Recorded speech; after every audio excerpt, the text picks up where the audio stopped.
Hi, I'm Anna in the Growing Chefs Ontario classroom kitchen, and today for our October Kids Cooking class, I'm making pumpkin oatmeal cookies.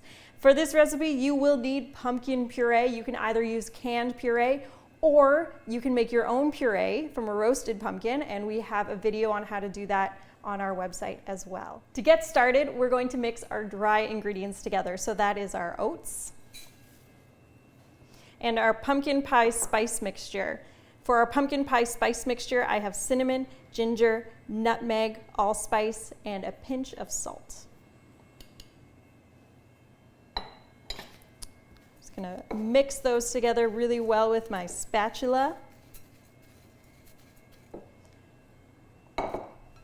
In our next bowl, we're going to mix all of our wet ingredients together, and that also includes our sugar. Brown sugar, an egg, some coconut oil,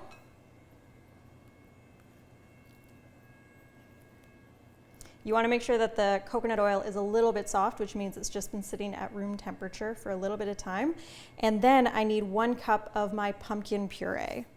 When we're measuring things, it's really important to make sure that you take it all the way to the top and we level it off flat.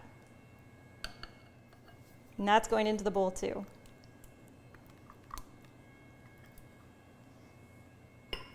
And this one we want to mix up really well.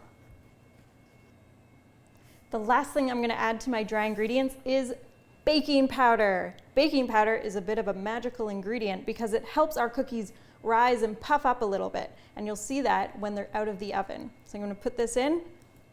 Baking powder reacts to moisture, which is why we're putting it in our dry ingredients and not our wet ingredients. As soon as I add these wet ingredients into my dry ingredients, the chemicals in the baking powder are going to start reacting with the moisture, and I want to keep that into the oven as much as I can.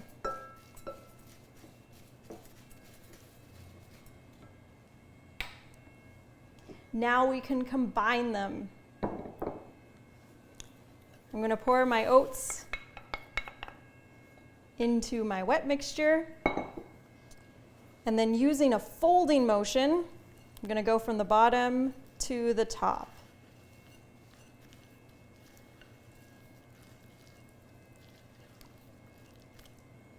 To add a little bit of extra sweetness and texture, I'm going to add raisins. You could also add dried cranberries or even chocolate chips.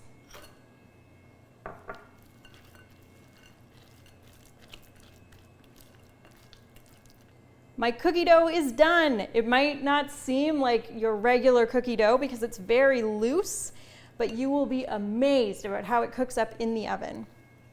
I have a baking tray here with some parchment paper on it, and the parchment paper is just so my cookies don't stick to the tray. You can use a cookie scoop if you have one. This is a 1-ounce cookie scoop, or you could use a tablespoon or even just a couple soup spoons to get it onto your tray. I like using a cookie scoop because it keeps all of my cookies the same size, which means they're going to cook at the same rate.